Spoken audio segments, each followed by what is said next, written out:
हाय। नमस्कार सज्जनों, माताओं, गुरुजनों एवं बहनों। आइए आज हम एक नया टॉपिक लेते हैं इंश्योरेंस टॉक विद केके में। आज के सेशन में हम डिस्कस करेंगे मार्केट में बहुत ज़्यादा अभी इसका ये नाम सुना है, लोग कहते हैं करोड़पति योजना, करोड़पति योजना। तो आइए मैंने भी इसका नाम करोड़पति योजना रख दिया, ठीक है, से करोड़पति योजना। अब इसमें क्या है कि इसका जो टर्म होगा वो 100 ईयर्स का होगा, 100 साल का होगा। ध्यान से सुनिएगा फ्रेंड्स, कि जो ये टर्म होगा वो पूरे 100 साल की होगी ये पॉलिसी। और इसका जो प्रीमियम पेइंग टर्म होता है वो 15, 20, 25, 30 आप अपने कन्वीनियंट के अनुसार चूज कर सकते हैं। Minimum entry age should be 30 days and minimum maturity age should be 30 years. इसका मतलब ये हुआ कि अगर मैं 1 साल के बच्चे के लिए पॉलिसी लेता हूँ तो कम से कम मेरे को टर्म 30 साल का चूज करना होगा, तभी 1 और 30 में ये गैप बनेगा। या मान लीजिए मेरा बच्चा 30 days का है तो भी अगर मैं उसे देता हूँ तो 30 साल का लेना होगा, सो दैट मैच्योरिटी पे उसका मिनिमम एज 30 साल का आए। अब 15 साल का टर्म हम किसे दे सकते हैं, क्योंकि जो मैक्सिमम मैच्योरिटी एज है इसके लिए वो है 70 साल का, है ना। तो अगर 15 साल का हम देते हैं तो मैक्सिमम 55 ईयर के बंदे को दे सकते हैं। अगर हम 20 साल का टर्म लेते हैं तो मैक्सिमम 50 साल के बंदे को दे सकते हैं। 25 साल का टर्म लेते हैं तो हम 45 के बंदे को दे सकते हैं। और 30 साल का टर्म हम किसे दे सकते हैं, जिस बंदे की मैक्सिमम एज 40 ईयर्स हो, उसे हम 30 ईयर का टर्म दे सकते हैं, प्रीमियम पेइंग टर्म, ठीक है।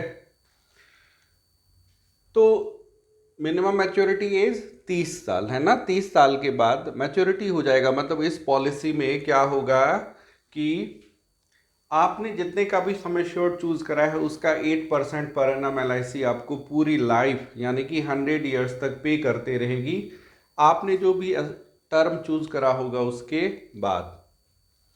मिनिमम सम एश्योर्ड 2 लाख से लेकर के अपर लिमिट डिफाइंड नहीं होगी। इनकम टैक्स बेनिफिट मिलेगा, यस। प्रीमियम जो आप BO पे करेंगे वो इनकम टैक्स रिबेट के अंदर आएगा, सेक्शन 80C के अंदर। और मैच्योरिटी टैक्स फ्री रहेगा सेक्शन 10(10)D के अंदर। लोन सरेंडर अवेलेबल रहेगा इसमें 2 साल या उसके बाद, मिनिमम 2 साल का पेमेंट आपने पे करा हो या उसके बाद सॉरी। तो आइए हम इसको स्टार्ट करेंगे माताओं, गुरुजनों और बहनों और सज्जनों, कि मान लेते एक बंदा जिसका उम्र 35 ईयर का है, उसने अपने लिए प्लान लिया और 20 साल का टर्म उसने चूज किया, है ना। 35 का बंदा है तो हम उसे 30 का भी दे सकते हैं, क्योंकि 35 + 30 65, जो कि 70 से कम है। तो 20 साल का वो लेता है और वो अपने लिए 15 लाख सम एश्योर्ड चूज करता है, ताकि उसे 10,000 रुपये मंथली मिलते रहे। 15 लाख का 8% हो गया 1,20,000, 12 से डिवाइड कर दीजिए तो उसका मंथली जो पेंशन बनेगा वो 10,000 का बनेगा लाइफ लॉन्ग। अभी ये बंदा 35 का है, इसकी पेंशन कहाँ से स्टार्ट होएगी, 55th ईयर से, 55वें साल से। इसे कितना मिलेगा, 10,000 रुपया मंथली।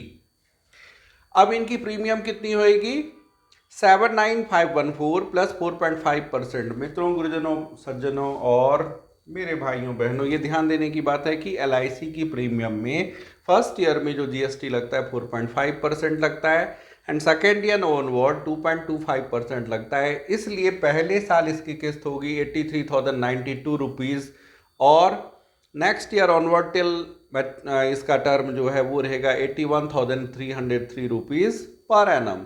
मंथली में अगर हम देखें तो 7,067 रुपये, 7067 मंथली, और सेकेंड ईयर ऑनवर्ड रहेगा 6915 मंथली। ये फर्स्ट ईयर का है 7067 मंथली। तो ये प्रीमियम में डिफरेंस क्यों हुआ, ये समझ में आ गया मित्रों, गुरुजनों, क्यों फर्क आया। क्योंकि पहले साल आपके प्रीमियम पे जो GST इम्पोज होता है वो 4.5%, एंड सेकेंड ईयर ऑनवर्ड जो GST इम्पोज होगा वो 2.25% ऑनवर्ड से। आप देख सकते हैं ईयरली 83,092 फर्स्ट एनम में लगता है, एंड सेकेंड ईयर ऑनवर्ड आपको 81,303 लगते हैं। मैं इसको कैसे पे कर सकता हूँ, yearly, half yearly, quarterly, monthly, ECS, SSS, किस में भी ECS होता है, और SSS सैलरी सेविंग स्कीम। अगर जो आप कहीं पे काम कर रहे हो तो वहाँ सैलरी से डिडक्ट हो जाता है, वो SSS स्कीम होता है। तो सारे ही इसमें अवेलेबल हैं। डेथ के लिए, क्योंकि ये बंदा ऑलरेडी 18 और मोर का है, तो सम एश्योर्ड इसके लिए हमेशा ही अवेलेबल होगा। कि जैसे इस बंदे ने एक पॉलिसी लिया, मान लीजिए, और उसकी डेथ हो जाती है 1 महीने बाद, तो कितना उसे मिलेगा उसके नॉमिनी को? 15 लाख रुपए, क्योंकि 15 लाख सम एश्योर्ड इस बंदे ने चूज करा हुआ है 15 लाख। सो 15 लाख रुपए का इसका जो बीमा है वो कवर्ड है, ठीक है। नॉर्मल और एक्सीडेंटल राइडर इसमें 30 लाख रुपए का रहेगा जो कि इनबिल्ट रहेगा। अब सवाल है इसमें एक कि ये कब तक मिलेगा? 10,000 रुपया मंथली इस बंदे को टिल 100 ईयर्स, जब तक कि वो बंदा 100 साल का नहीं हो जाए तब तक मिलते रहेगा। यानी इस पॉलिसी की जो मैच्योरिटी है वो 100 साल की है, पूरे 100 साल, जबकि वो प्रीमियम पे करेगा सिर्फ 20 साल। 35 ईयर का बंदा है, 55वें साल तक वो प्रीमियम पे करता है, वहाँ से उसका मंथली जो है पेंशन स्टार्ट होता है 10,000 रुपया मंथली, और 100 साल तक रहेगा। जबकि 55 साल के बाद उसने कुछ भी पे नहीं करना है, 10,000 रुपया मंथली उसे मिलते रहेगा, यानी 1,20,000 रुपया सालाना। डेथ में हमने जैसे पहले कहा कि ऑलरेडी 18 का है तो सम एश्योर्ड उसके लिए हमेशा ही अवेलेबल रहेगा, मतलब 15 लाख का है तो 15 लाख का डेथ सम एश्योर्ड हमेशा ही बना हुआ है नॉर्मल राइडर में। एक्सीडेंटल राइडर में 30 लाख रुपए का कवर उसका रहेगा, जो भी उनके नॉमिनी होंगे। नॉमिनी सेक्शन में हमने पहले भी कहा था कि अगर आप किसी ऐसे बंदे को नॉमिनी बनाते हैं जिसकी एज 18 साल से कम है, तो उस केस में एक फिर हमें अपॉइंटी नियुक्त करना होता है जब तक कि वो 18 का ना हो जाए। तो अपॉइंटी उसके मदर फादर है ना, या ब्रदर सिस्टर, कोई भी हो सकते हैं, ग्रैंडफादर ग्रैंडमा, ये हो सकते हैं अपॉइंटी। मैच्योरिटी इस पॉलिसी की क्या होगी? 1,40,00,000 के अप्रॉक्स होगी। अगर जो बंदा 100 साल सरवाइव करता है तो 10,000 रुपया मंथली, यानी 1,20,000 रुपया सालाना, पूरे 45 साल, 55 से 100, 45 साल पे करने के अलावा उस बंदे के पास अप्रॉक्स 1,40,00,000 का मैच्योरिटी आएगा, ठीक है जी। मेडिकल में एफएमआर फर्स्ट मेडिकल रिपोर्ट वगैरह नॉर्मल होगा, क्योंकि 35 साल के नीचे का बंदा है, 35 साल, और सिर्फ 15 लाख का पॉलिसी ले रहा है। एज प्रूफ में पैन, आधार, फोटो, ये सब चलेगा, फोटो चाहिए होगा। इसके अलावा और कौन कौन से एज प्रूफ हो सकते हैं? जैसे मान लीजिए उसने पासपोर्ट बनाया हो, या कोई गवर्नमेंट का एम्प्लॉय हो तो उसका जो एम्प्लॉय आईडी होता है वो चल जाएगा, या फिर स्कूल सर्टिफिकेट, तो वो तो चल जाएगा। लेकिन साथ में हमें आधार चाहिए एड्रेस प्रूफ के लिए, या कोई एक और प्रूफ वो लगा सकते हैं। इनकम प्रूफ मैंडेटरी नहीं है, इसमें लगा भी सकते हैं, नहीं भी लगा सकते हैं। अब इसमें लोन सरेंडर 2 साल के बाद अवेलेबल है। जैसा कि मित्रों, गुरुजनों, सज्जनों, हमने पहले ही बताया हुआ है कि सरेंडर का आप सोचे ही नहीं, आपने लोन के बारे में सोचना है। तो जब आप 2 साल का पॉलिसी पूरा भर देते हैं प्रीमियम, तो आपके लिए लोन अवेलेबल होता है, और वो प्रपोर्शन में अवेलेबल होता है, जैसा कि हमने अपने प्रीवियस सेशन में डिस्कस करा हुआ है। आप चाहे तो वहाँ से देख सकते हैं इंश्योरेंस टॉक विद के में, कि लोन के लिए क्या एलिजिबिलिटी क्राइटेरिया होते हैं और कौन कौन से डॉक्यूमेंट उसमें हमारे को देना होता है। अब मान लीजिए इसी पॉलिसी को कोई बंदा लेना चाहता है जिसके बच्चे की उम्र 0 साल से 1 साल के बीच की है, तो अब उसे मैं कितने साल का टर्म दूंगा? मिनिमम 30 ईयर्स का, ताकि मैच्योरिटी पे, मेरा मतलब जब से उसको पेंशन स्टार्ट हो उसकी एज कम से कम 30 ईयर होना चाहिए। तो 1 ईयर का बेबी है, 30 ईयर के उसके फादर को मान लेते हैं, 30 साल का हमने टर्म दिया। अब 30 साल का टर्म दिया 15 लाख के लिए, तो इनकी किस्त हो जाती है 44,604 rupees per annum plus 4.5% GST, यानी 46611, साढ़े 46,000 रुपए के आसपास first annum. Second year onward 45,608, monthly में जाएंगे तो 3971 per month first annum, and 3885 second year onward आपको देना होगा मंथली में। इसमें फ्रेंड्स, सज्जनों, गुरुजनों, माताओं, बहनों, मैंने PWBR लिया हुआ है। PWBR क्या होता है? प्रीमियम वेबर बेनिफिट राइडर, कि मतलब है कि मैं अभी वर्किंग हूँ या मैं अभी कैपेबल हूँ, इस प्रीमियम को पे कर सकता हूँ, लेकिन मान लीजिए अनफॉर्चुनेट मेरी डेथ हो जाती है, तो ये जो हमारा 50,000 के अप्रॉक्स सालाना है या 4,000 रुपया मंथली है, ये कौन पे करेगा, कहाँ से पे करेगा अगर मैं हूँ ही नहीं? तो उस केस में मैं क्या करता हूँ, पहले से प्रीमियम वेबर बेनिफिट राइडर ले लेता हूँ इस पॉलिसी में, कि पूरे 18 साल तक, जब तक कि मेरा बच्चा बालिग ना हो जाए तब तक, पूरे 18 साल तक मैंने क्या करा, प्रीमियम वेबर बेनिफिट लिया हुआ है कि अगर जो मेरी डेथ हो जाए तो 18 साल तक LIC गारंटेड इस पॉलिसी को पे करते रहेगी, ठीक है। और जो मैच्योरिटी इनको मिलना है वो सारा कंटिन्यू रहेगा। इनमें भी सर्वाइवल बेनिफिट, मतलब इनका पेंशन क्या होगा, बच्चे की उम्र जैसे 30 साल होगी, 10,000 रुपया मंथली 100 साल तक उन्हें मिलते रहेंगे। और डेथ, अब इस बच्चे के केस में भगवान ना करे किसी के साथ ऐसा हो कि उनके बच्चे की डेथ है, लेकिन अगर जो डेथ हो जाती है तो क्या होता है, मिनिमम 2 इयर्स के बाद, बच्चे के केस में जब आप पॉलिसी लेते हैं तो उसके ठीक 2 साल के बाद, या कम से कम उस बच्चे की उम्र 8 साल पूरे होने के बाद। किसी में 6 साल होता है, किसी में 8 साल होता है। तो ये आपको ध्यान में रखना होता है कि मान लो 1 साल के बच्चे का हमने पॉलिसी लिया हुआ है, तो उसका रिस्क कवर कब से स्टार्ट होगा? 6 साल के बाद या 8 साल के बाद, है ना। और कोई बच्चा 8 साल का है, हमने उसका पॉलिसी लिया हुआ है, तो उसका रिस्क कवर कब होगा? मिनिमम 2 साल के बाद, यानी 10 साल के बाद उस बच्चे का रिस्क कवर स्टार्ट होता है। तो अगर जो रिस्क कवर से पहले उस बच्चे की अनफॉर्चुनेट डेथ हो जाए तो क्या मिलेगा मेरे को? जो मैंने प्रीमियम पे करे हैं minus deduction of first years premium, पहले साल का प्रीमियम काट करके जितना भी मैंने प्रीमियम पे करा है, एक्सक्लूडिंग कोई राइडर, जैसे पीडब्ल्यूबी राइडर का 1000 2000 जो भी कट रहा है, वो माइनस करके आपको रिटर्न कर दिया जाता है। इसको हम कहते हैं रिटर्न ऑफ प्रीमियम। अगर कमेंसमेंट, बच्चे के डेथ रिस्क कमेंसमेंट से पहले अनफॉर्चुनेट डेथ हो जाए तो उस केस में ये मिलता है। मैच्योरिटी क्या रहेगा इस केस में? 1,80,60,000 रुपये, मतलब अप्रॉक्स 1,80,00,000 का मैच्योरिटी हमारे को इसमें मिलना है। अगर बच्चा 100 साल के एज तक पहुंच जाता है तो क्या इसमें इनकम टैक्स बेनिफिट मैं ले सकता हूं? अगर मैं अपने बच्चे का प्रीमियम पे कर रहा हूं, श्योर ले सकता हूं।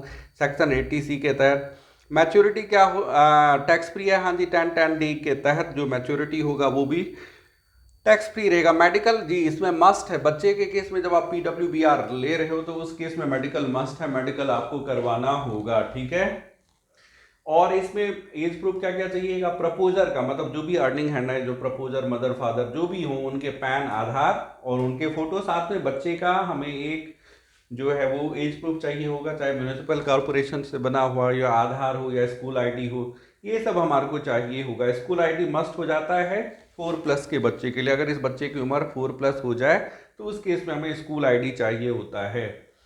अदरवाइज म्यूनिसिपल कॉर्पोरेशन के द्वारा बनाया गया जो सर्टिफिकेट होता है, बर्थ सर्टिफिकेट, वो चल जाता है। हाँ जी, नॉमिनी इसमें भी बनाएंगे कि अगर जो उस बच्चे की डेथ हो जाए तो पैसा किसे मिला है। अच्छा, इस केस में नॉमिनी इनबिल्ट रहेंगे इसके प्रपोजर, और एक अपॉइंटी बनेंगे जब तक कि बच्चा बालिग ना हो जाए, 18 साल का ना हो जाए, तब तक उसका देख रेख करने वाला एक अपॉइंटी, जो कि उनके मदर हो सकते हैं या उनके सिस्टर हो सकते हैं, ग्रैंड सिस्टर, फादर हो सकते हैं, ग्रैंड फादर हो सकते हैं, है ना। इस तरह से कोई उनके अपॉइंटी बन जाएंगे। इस पॉलिसी को मित्रों, सज्जनों, मेरे सहकर्मियों, माताओं, बहनों, लोग करोड़पति योजना का नाम देते हैं। एज सच कोई स्कीम होता नहीं है करोड़पति बोल के, है ना। लोग इनको अट्रैक्टिव बनाने के लिए करोड़पति योजना कह देते हैं। क्यों करोड़पति कहा जा रहा है? क्योंकि इसमें 100 ईयर्स तक अगर बंदा सरवाइव करता है तो इसका जो मैच्योरिटी है वो 1 करोड़ से ज़्यादा है। 1,39,95,000 के करीब हमारे को दिख रहा है, इसलिए हम इसे करोड़पति योजना कहते हैं। बट अगर आप इसको सर्च करने जाओगे कहीं भी किसी भी साइट पे तो आपको करोड़पति योजना बोल के कोई योजना दिखाई नहीं देगी। ये इंडिविजुअल स्कीम है 100 ईयर्स तक के लिए। आप हम इसे कह सकते हैं कि होल लाइफ एंडोमेंट पॉलिसी है। ये कौन कौन ले सकता है? 30 डेज से, जिस बच्चे की उम्र 30 साल के ऊपर, 30 दिन के ऊपर, 30 डेज के ऊपर हो, या मैक्सिमम कितने साल का बंदा इसको ले सकता है? 55, क्योंकि 55 वाले को हम 15 साल का दे सकते हैं, 50 साल वाले बंदे को 20 का टर्म दे सकते हैं, 45 वाले को 25 का टर्म दे सकते हैं और 40 वाले को 30 का टर्म दे सकते हैं। सो मिनिमम 30 डेज से मैक्सिमम 55 साल तक के बंदे को ये करोड़पति, सो कॉल्ड करोड़पति योजना हम दे सकते हैं। हमने ये देखा कि यस, इस पॉलिसी में जो जो बेनिफिट बताए गए हैं ये बिल्कुल ही सही है। इसमें जो है, अब इसकी जो मैच्योरिटी अमाउंट है ये वैरी करेगा कि अगर वो बंदा 100 ईयर तक सरवाइव करता है तो ये मैच्योरिटी अमाउंट अप्रॉक्स 1,39,00,000। किनके केस में? मिस्टर ए के केस में, जो कि 35 ईयर के, उन्होंने 20 साल का टर्म लिया है तो मिल रहा है। अगर जो हम बच्चे जिसका की उम्र 1 साल है उनके लिए मैंने 30 ईयर का लिया हुआ है तो उनका मैच्योरिटी मेरे को कितना दिख रहा था? 1,80,00,000, अप्रॉक्स 1,80,00,000 दिख रहा है अगर जो ये बच्चा 100 साल सर्वाइव करता है। अब सवाल ये उठता है कि अगर 80s 90s में, तो उसी प्रपोर्शन में मेरे ख्याल इसमें लगभग, अगर वो बंदा मान लीजिए 80 साल के करीब में जाता है तो लगभग 80 लाख के अप्रॉक्स इसमें मैच्योरिटी मिल जाएगा। अगर बच्चा इसमें मान लीजिए जिस बच्चे का हमने पॉलिसी लिया और उस बच्चे का जब 80 साल पूरा होता है, उसका डेथ हो जाता है, तो लगभग 1,10,00,000 के करीब मैच्योरिटी बन जाता है, ठीक है। तो इस तरह से हमने ये पाया कि ये पॉलिसी बहुत ही अच्छी पॉलिसी है ना, इसको लेना चाहिए हमें। तो मित्रों, सज्जनों, बंधुजनों, आप हमारे कमेंट सेक्शन में जाके हमें फीडबैक ज़रूर दें कि हमने जो आपके साथ ये इन्फॉर्मेशन शेयर करा, जो हमने ये नॉलेज शेयर करा, ये आपको कैसा लगा। हम आपके फीडबैक का तहे दिल से स्वागत करते हैं। तो मित्रों, मेरे सज्जनों, गुरुजनों और मेरे भाइयों, बंधुओं, बांधवों और मेरे सहकर्मियों, मैं आपसे इस पॉइंट पे विदा लेना चाहूँगा। फिर मिलेंगे आपसे कुछ नए टॉपिक के साथ, कुछ इंटरेस्टिंग टॉपिक के साथ। आप जहाँ भी रहें, प्रसन्न रहें, स्वस्थ रहें और अपने चारों ओर स्वच्छता का ख्याल रखें। हम लेना चाहेंगे आपसे विदा, तब तक के लिए जय श्री कृष्णा, जय श्री कृष्णा।